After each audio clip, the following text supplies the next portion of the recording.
ஒட்டுமொத்த இந்தியாவே போராட்ட களத்தில் இருக்கு. இங்கே போராடக்கூடிய மாணவர்களை ஒடுக்கக்கூடிய ஆட்சியாக தாவேக அரசு இருக்கிறது. முதல்வர் என்னங்க பண்றாரு? முதல்வர் வந்து ஒரு ட்வீட் போட்டாருங்க, அவ்வளோதாங்க, அதோட அவருடைய கடமை முடிஞ்சிடுச்சுங்க. அவங்க பார்த்துப்பாங்க. அவர் இனிமேல் ஜனநாயகன் படம் பார்க்கலாம், ஒரு முறை பார்க்கலாம், 2 முறை பார்க்கலாம், 3 முறை பார்ப்பாரு. இதை வந்து அப்படியே ஒரு பெரிய சாதனை மாதிரி, இதுவரை நடக்காத ஒரு விஷயம் மாதிரி பத்திரிகைகள் வந்து அதை சிலாகித்து பேசி கொண்டிருக்க போகிறது. 50 வருஷத்துல இது மாதிரி முதல்வருடைய படம் வந்ததே இல்லை அப்படின்னு சொல்லி இதற்கெல்லாம் வந்து 6 காலம் நியூஸ் போடுறாங்க. அப்படிப்பட்ட ஒரு சூழல்ல தமிழ்நாடு இருக்கிறது. ஆனா திமுக என்னைக்குமே நீட்டுக்கு எதிராக நம்முடைய சமூக பிரச்சனைகள் என்னவோ அந்த பிரச்சனைகளுக்காக தொடர்ந்து குரல் கொடுத்து கொண்டிருக்கிறது. இந்த மாணவர்கள் போராடும் போது அவங்கள கைது செய்துட்டு இவங்க போய் ஜனநாயகன் படம் பார்ப்பாங்க, கண்ணீர் விட்டு அழுவாங்களாம். என்னங்க டிராமா இதெல்லாம்? இந்த டிராமாவை மக்கள் ரசிக்கிறார்களா? இதுதான் ஜனநாயகன் சொல்லிக் கொடுக்கும் பாடமா?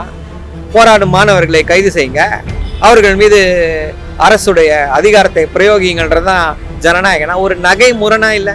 முதல் முறையாக ஒட்டுமொத்த இளைஞர் சமூகமும் பாஜகவிற்கு எதிராக அணிதிரண்டு நிற்கிறது. இப்படி ஒரு கோபத்தை, இப்படி ஒரு எதிர்ப்பை பாஜக எதிர்பார்த்திருக்காரு. இதுல பியூட்டி என்னன்னா, எந்த அரசியல் கட்சியும் இதுக்கு பின்னாடி இருந்து இந்த போராட்டத்தை இது பண்ணல. இது தன்னெழுச்சியாக வந்த போராட்டம். ஸோ அதனால பாஜகவிற்கு இதை எப்படி லேபிள் பண்றது, பிராண்ட் பண்றதுன்னு தெரியல. அவர்களுக்கு என்ன அச்சம், பாஜகவிற்கு என்ன அச்சம் அப்படின்னா, இப்ப தர்மேந்திர பிரதானை ரிசைன் பண்ண சொல்லிட்டா நாளைக்கு இதே மாதிரி எல்லாரையும் ரிசைன் பண்ண சொல்லுவாங்க, நாளைக்கு பிரதமரை ரிசைன் பண்ண சொல்லுவாங்க. போராட்டம் நடத்தினா ரிசைன் பண்ணிட முடியுமா அப்படின்ற அந்த ஒரு அச்சம் இருப்பது நமக்கு புரிகிறது. ஆனா they have captured the imagination of the entire public. Congress இருக்கும் எந்த இடத்துலயும் திமுக இருக்காது. துரோகிகள் தமிழ்நாட்டுக்கும் தமிழ் மக்களுக்கும் துரோகம் செய்த இயக்கம் காங்கிரஸ். ஸோ அவங்க போராட்டம் நடத்தினா அந்த இடத்துல இருக்க மாட்டோம். தனியா போராடினாலும் அந்த போராட்டத்திற்கு வீரியம் சேர்ப்பது திமுக மட்டும்தான். லிபர்டி தமிழ் நேயர்களுக்கு வணக்கம். இன்றைய நேர்காணலில் நாம் சந்திக்க இருப்பவர் திமுக செய்தி தொடர்பு இணைச் செயலாளர் வழக்கறிஞர் சரவணன் அவர்கள். வணக்கம் சார். சார், தொடர்ச்சியாக நீட்டுக்கு எதிராக மாணவர்கள் போராடிக்கிட்டு இருக்கிறாங்க. காக்ரோச் ஜனதா பார்ட்டி அதை வந்து முன்னெடுத்து நடத்துது. தன்னெழுச்சியாக மாணவர்கள் அந்த போராட்டத்தில் கலந்துக்கிறாங்க. இதில் குறிப்பாக வந்து தமிழ்நாட்டிலையும் ஒரு சில இடங்களில் மாணவர்கள் போராடுறாங்க. ஆனால் தமிழ்நாடு அரசு அதை வந்து முடக்கிறாங்க அப்படின்னு சொல்லி ஒரு குற்றச்சாட்டு இருக்குது. இன்றைக்கு நாடாளுமன்றத்தில் எதிர்க்கட்சிகள் எம்பிக்கள்லாம் போராட்டத்தில் ஈடுபடுறாங்க. திமுக எம்பிக்கள் தனியாக போராட்டம் நடத்துகிறாங்க நீட்டுக்கு எதிராக. எப்படி சார் பார்க்குறீங்க இந்த நீட்டுக்கு எதிரான போராட்டமும் திமுக தனித்து போராட்டம், அது குறித்து உங்களுடைய பார்வை என்ன சார்? முதல் முறையாக ஒட்டுமொத்த இளைஞர் சமூகமும் பாஜகவிற்கு எதிராக அணிதிரண்டு நிற்கிறது. இப்படி ஒரு கோபத்தை, இப்படி ஒரு எதிர்ப்பை பாஜக எதிர்பார்த்திருக்காரு. எல்லாத்தையும் ஹேண்டில் பண்ணுற மாதிரி ஜஸ்ட் லைக் தட் ஹேண்டில் பண்ணிட்டு போயிடலாம் அப்படின்னு சொல்லி யோசிச்சாங்க. சிஏஏ போராட்டத்தை வந்து துக்குடே கேங்குன்னு சொல்லி காலி பண்ணாங்க.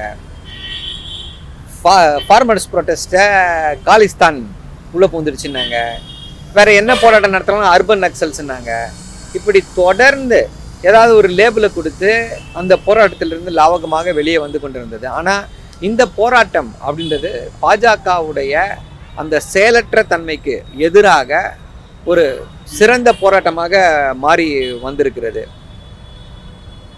காக்ரோச் ஜனதா பார்ட்டி வந்து இதை கையில் எடுக்கிறாங்க.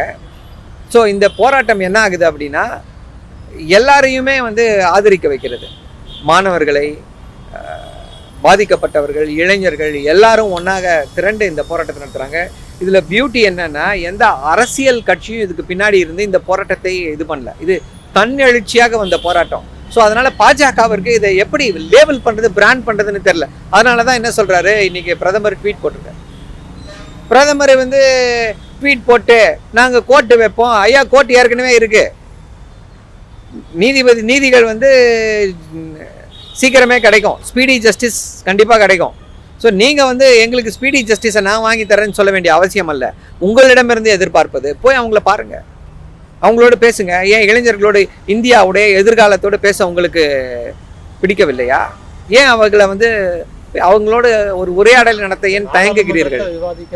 நாடாளுமன்றம் வேறங்க, இது அரசியல் இயக்கம், அரசியல் போராட்டம் அல்ல, தன்னெழுச்சியான போராட்டம். மாணவர்களை போய் பாருங்க. ஏன் பயப்படுறீங்க? மாணவர்களை கண்டு அச்சமா உங்களுக்கு? கண்ணீர் புகை கொண்டு போடுறீங்க, தடியடி நடத்துறீங்க.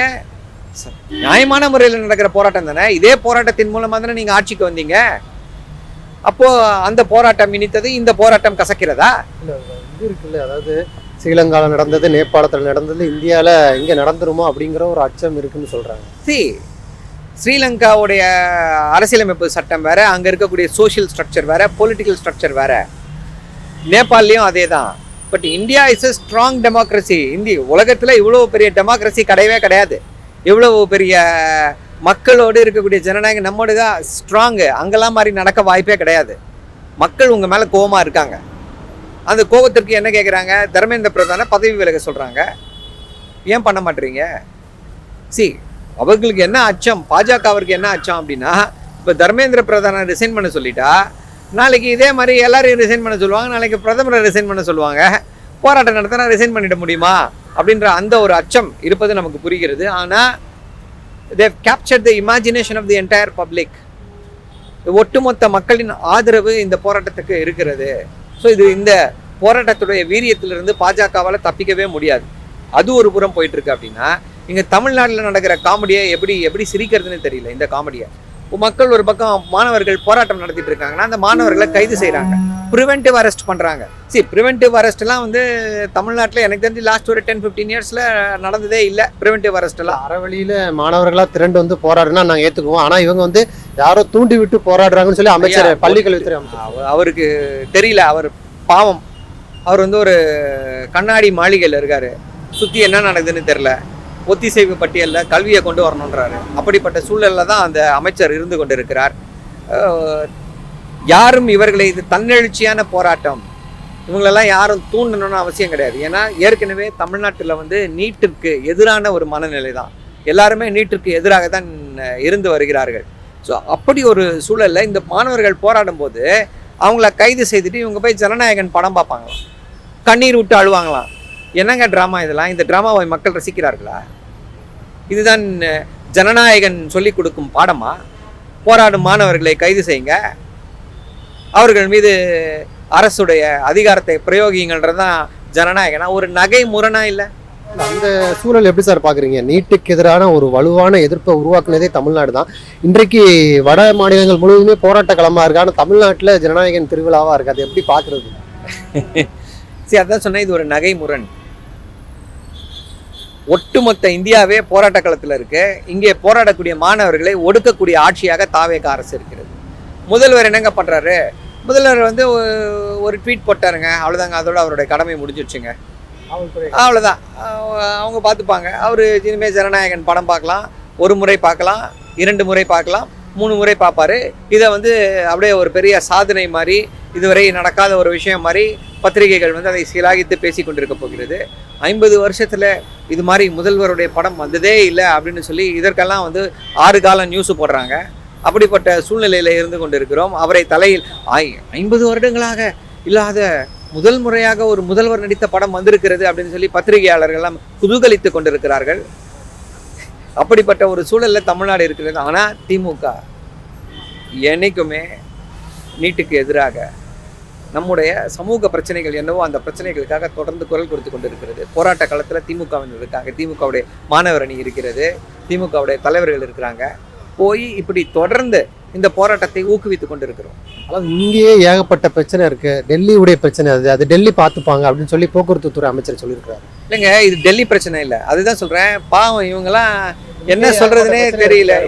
இங்க என்ன பிரச்சனை இருக்கு? ஜனநாயகன் போதா பார்க்கலையா? அதுதான் பிரச்சனை அவங்களுக்கு அதுதான் பிரச்சனை. நீட்டு தமிழ்நாட்டுக்கு பிரச்சனை இல்லையா? தேர்தலுக்கு முன்னாடி நீட்டு எதிர்ப்போம் ஒழிப்போம் நீங்க, அதுக்கப்புறம் வேற பிரச்சனை நிறைய இருக்குன்னா, ஐயா என்ன உங்க கொள்கை? உங்களுக்கு கொள்கை இல்லைன்றது எங்களுக்கு தெரியும். ஆனால் இப்படி அப்பட்டமாக உங்களை நோக்கி தமிழ்நாட்டு மாணவர்களுடைய எதிர்காலத்தை பாதிக்கக்கூடிய வகையில் இருக்கக்கூடிய இதுக்கு போராடுகிறாருன்னா நீங்கள் போய் ஆதரவு தெரிவிக்க வேண்டாம். அதற்கு எதிராகவாது செயல்படாமல் இருக்க வேண்டும் அல்லவா? அதை கூட செய்ய முடியலையா உங்களால்? இந்த நீட்டுக்கு எதிரான போராட்டத்தில் ரொம்ப முக்கிய பங்கு வகிக்கிறது திமுக தான். இப்போ திமுக இப்போ எதிர்கட்சி எம்பிக்கள் போராடுறாங்க, ஆனால் அதில் கலந்து கொள்ளாமல் திமுக எம்பிக்கள் தனியாக போராடுறது. காங்கிரஸ் இருக்கும் எந்த இடத்துலையும் திமுக இருக்காது. துரோகிகள் தமிழ்நாட்டுக்கும் தமிழ் மக்களுக்கும் துரோகம் செய்த இயக்கம் காங்கிரஸ். ஸோ அப்படிப்பட்ட அந்த காங்கிரஸோடு சேர்ந்து ஒட்டும் இல்லை உறவும் இல்லைன்னு சொல்லியாச்சு. ஸோ அவங்க போராட்டம் நடத்துகிற அந்த இடத்துல இருக்க மாட்டோம். நீட்டுக்கு எதிராக தொடர்ந்து குரல் கொடுத்து கொண்டிருக்கக்கூடிய ஒரே இயக்கம் திமுக. தனியாக போராடினாலும் அந்த போராட்டத்திற்கு வீரியம் சேர்ப்பது திமுக மட்டும்தான். நேற்று போனாங்களே எங்களுடைய நாடாளுமன்ற கட்சியுடைய தலைவியாக இவங்க திருமதி கனிமொழி அவர்கள் அங்கே போய் போராட்ட காலத்தில் இருந்து பேசிட்டு வந்திருக்காங்க. அங்கே இருக்கக்கூடிய பாதிக்கப்பட்ட மாணவர்களை சென்று எங்களுடைய எம்பிக்கள் சென்று சந்தித்திருக்கிறார்கள். தொடர்ந்து அதற்கான ஆதரவை கொடுத்து கொண்டிருக்கிறோம். கண்டிப்பாக இதன் மூலமாக நீட்டு ஒரு முடிவு வந்துருச்சு அப்படின்னா மிகவும் மகிழ்ச்சி அடைவோம். ஒருபுறம் இந்த நீட்டு பிரச்சனையில தொடர்ச்சியாக மாணவர்களை கைது பண்ற நடவடிக்கையில் தாவேகா ஈடுபட்டாலும், இன்னொரு புறத்துல அமைச்சர்களுக்கு எதிராக, முதல்வருக்கு எதிராக ஏதாவது வார்த்தை சொன்னாலே கைது பண்ற நடவடிக்கையில் ஈடுபடுறாங்க. அதுல குறிப்பா இன்றைக்கு அமைச்சர் ரமேஷ் அவர்களுக்கு எதிராக அவதூறு பேசிட்டாருன்னு சொல்லி ஒருத்தரை கைது பண்ணாங்க.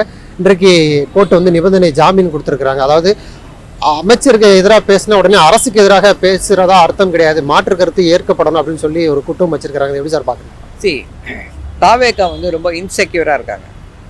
அவர்களுக்கு எதிராக என்ன பேசினாலும் உடனே போலீஸாரை வைத்து கைது செய்து சிறையில் அடைச்சா அந்த எதிர்கருத்துக்கள் அடங்கி போய்விடும் என்று நினைக்கிறார்கள்.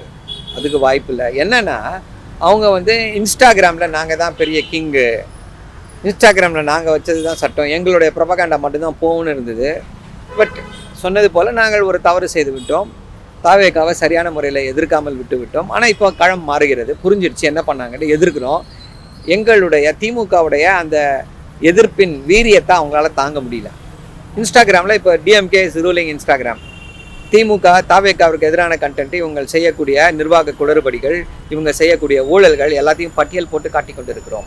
இதை கண்டு பயந்து போய் அச்சப்பட்டு போய் யாரெல்லாம் ஸ்ட்ராங்காக இருக்காங்க அப்படின்னு சொல்லிட்டு அவங்களெல்லாம் முடக்கக்கூடிய வகையில் இவர் வந்து இப்படி பேசிட்டார், அவதூறாக பேசிட்டார்னு சொல்லிட்டு வேறு செக்ஷனில் கைது செய்து சிறையில் அடைக்கிறார்கள். அந்த வைக்கெல்லாம் நீதிமன்றம் வந்து ஒரு குட்டு வைத்திருக்கிறது. ஏற்கனவே உயர் நீதிமன்றம் வந்து எப்படிங்க அஃபென்ஸே மேட் அவுட் ஆகல, அட்வைஸ் யுவர் கவர்மெண்ட்னு சொல்லி சொன்னார். இன்றைக்கி உத்தரவில் போட்டுட்டு உத்தரவில் என்ன சொல்லியிருக்காங்க அப்படின்னா ஃப்ரீடம் ஆஃப் எக்ஸ்பிரஷன் இருக்குது. ஆர்டிகல் 19 நமக்கு வந்து நம்முடைய கருத்துரிமையை பாதுகாக்குது. ஆனால் இப்படிப்பட்ட கருத்துக்கள் எதிர்கட்சி அரசியல் கட்சிகள் மீது வைக்கக்கூடிய விமர்சனங்கள் வந்து கருத்துரிமைக்கு ஒத்தது, கருத்துரிமையை எதிரான செயல் கிடையாது அப்படின்னு சொல்லி தெளிவான ஒரு தீர்ப்பை வந்து சென்னை பிரின்சிபல் செஷன்ஸ் ஜட்ஜ் திரு கார்த்திகேயன் அவர்கள் வந்து கொடுத்துருக்காரு. ஜாமீனில் விடுதலை செய்திருக்கிறார். அஃபென்ஸே மேட் அவுட் ஆகலை அப்படின்றார். எதுக்கு இப்படியெல்லாம் நீங்கள் கைது செய்ய முடியும் அப்படின்ற அந்த கேள்வியும் எழுப்பியிருக்கிறார்கள்.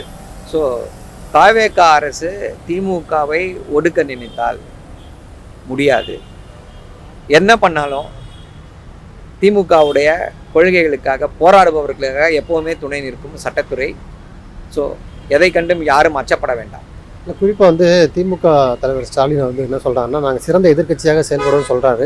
ஆனால் இப்போ என்ன பண்ணுறாருன்னா, அவருடைய எம்எல்ஏக்களையும் நிர்வாகிகளையும் தூண்டி விட்டு முதல்வருக்கு எதிராக அவதூறு அநாகரிகமாக பேச வைக்கிறாரு, அவரை தூண்டி விடுறாரு அப்படிங்கிற. அவங்க பேசாததா? முதல்வர் என்ன பேசினாரு? ஆதவர்ஜுனா என்ன பேசினாரு? அப்போல்லாம் யார் அவங்களெல்லாம் தூண்டி விட்டா? அப்போ அதே தானே. இப்போது உனக்கு வந்தால் ரத்தம், எங்களுக்கு வந்தால் தக்காளி சட்னி. இல்லை, அநாகரிகமாக யார் பேசுகிறா? அவர் என்ன பேசுகிறார்களோ அந்த பேச்சுக்கு எதிர்வினை. ஆமாங்க, ஊழல் நடந்திருக்கு, இதில் இவருக்கு சம்மந்தமானு கேட்டால் அது அநாகரிகமா? உடனே கைது செஞ்சிருவீங்களா? ஊழல் நடந்திருக்கு, நீங்கள் தானே ஒத்துக்கிட்டீங்க தவறு நடந்திருக்கிறதுன்ட்டு. அப்போ தவறு நடந்திருக்குன்னா ஊழல் தானே அது. 100 கோடி ரூபா சொத்தை 2 கோடி ரூபாய்க்கு இது பண்ணிட்டு போயிட்டா எனக்கு அதை பற்றி ஒன்றுமே தெரியாது அப்படின்னா அப்போ அதை எப்படி ஏற்றுக்கொள்வது? அப்போ உங்களுக்கு திறமை இல்லையா? என்ன நடக்குதுன்னே தெரியாமல் நடக்குதா நாட்டில்? ஸோ இப்படிப்பட்ட கேள்விகள் எழுந்து கொண்டு தானே இருக்கிறது. அது என்னன்னா, இவர்களால் திமுகவுடைய அந்த வீரியமான எதிர்ப்பை எதிர்கொள்ள முடியவில்லை. அதுதான் பிரச்சனை. அந்த 3 மாதத்தில் ஆட்சிக்கு வந்துடும், 6 மாதத்தில் ஆட்சிக்கு வந்துடும். அப்புறம் முன்னாள் அமைச்சர் அனிதா ராதாகிருஷ்ணன் பேசுகிறாரு, இன்னும் 6 மாதத்தில் ஆட்சிக்கு வந்துடும், திருச்சி சிவா வந்து மத்திய அமைச்சராக இருக்காரு அப்படின்னு சொல்லும் பொழுது ஏதோ பாஜகவோடு திட்டம் போட்டு திமுக தாவேக்கு எதிராக ஏதோ ஒரு. நேற்று அண்ணன் ராசா அவர்கள் பாஜகவிற்கு எதிராக டெல்லியில் எப்படி முழங்கினார் அப்படின்றத பார்த்தீங்க. அப்புறம் திரும்பி பாஜகவோடு இதுவாக இருக்கிறது உங்களுக்கு ஏன் பயப்படுறீங்க? முன்னாள் அமைச்சர் தானே சொல்றாரு. என்ன சொல்றாரு? அவருடைய ஒரு ஆதங்கத்தை வெளிப்படுத்துகிறார். அந்த அடிப்படையில் பேசுறாரு, ஒரு ஃப்ளோவில் அடிச்சு விடுறாரு. அதுக்கெல்லாம் ஒரு அர்த்தம் கற்பிச்சுக்கிட்டு நீங்கள் இவங்களோட போறீங்க அவங்களோட போறீங்கன்றதெல்லாம் எப்படி எடுத்துக்கொள்ள முடியும்? நன்றி சார், நிறைய நல்ல தகவல்கள் நேயர்களுக்கு சொல்லியிருக்கீங்க. நேரத்துக்கு மிக்க நன்றி.